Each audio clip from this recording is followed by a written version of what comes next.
What's going on YouTube? There's not one marketing person out there in the world that will talk about the downsides of his phone because he wants to sell.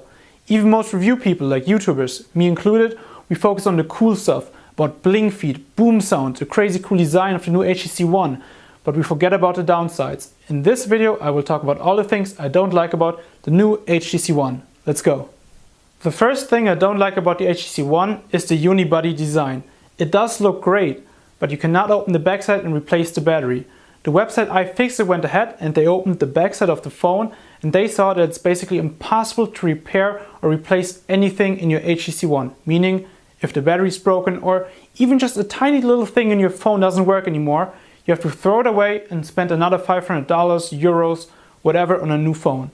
And that really sucks. Here in Germany, it's been all over the news lately that electronic companies build their phones or build their products in a way so that they will break shortly after the guarantee expires, so the customer has to come back and buy a new product. Having that in mind, I really don't like the unibody design and the fact that you cannot repair or replace anything in your HTC ONE. Here's my second complaint. If you are like me, you love to listen to a lot of music, you have a lot of songs on your phone, shoot HD videos, maybe you carry some HD movies. If that's the case, 32 GB is just not enough. And you cannot even use 32 GB because Android uses 6. So you're only left with 26 GB. So I would really love to see a micro SD card slot in this phone that allows you to increase the storage for about 20 bucks. Point number 3 is about radiation. The way that they measure radiation is with a specific absorption rate, or short SAR score. The SAR number of the HTC ONE is 0.86 watts per kilogram. Now, to get a feel for it, I'm going to tell you some other SAR scores of different phones. iPhone 5 for instance has 0.91 watts per kilogram, which is a little worse. But then there are phones like the Sony Xperia Z, and it has 0.52 watts per kilogram. Now the Galaxy phones can do even better.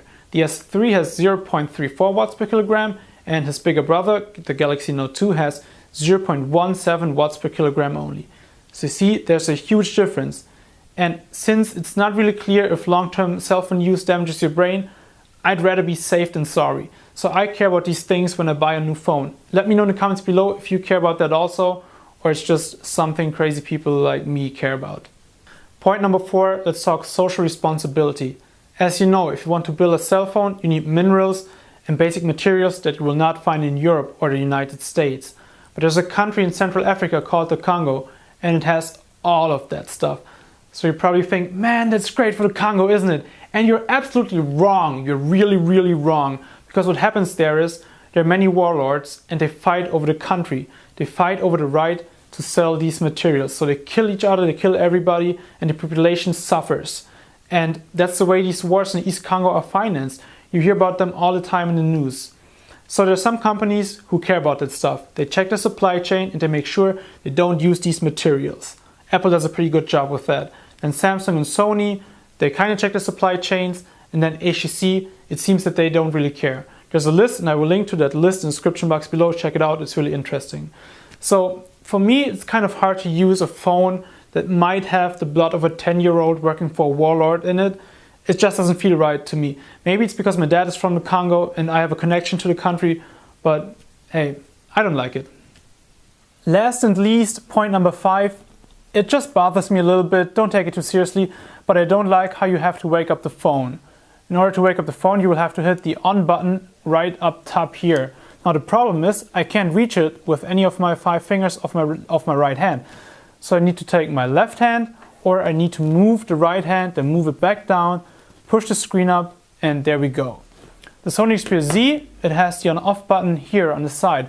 So it's placed where my thumb is naturally. Way easier, I think.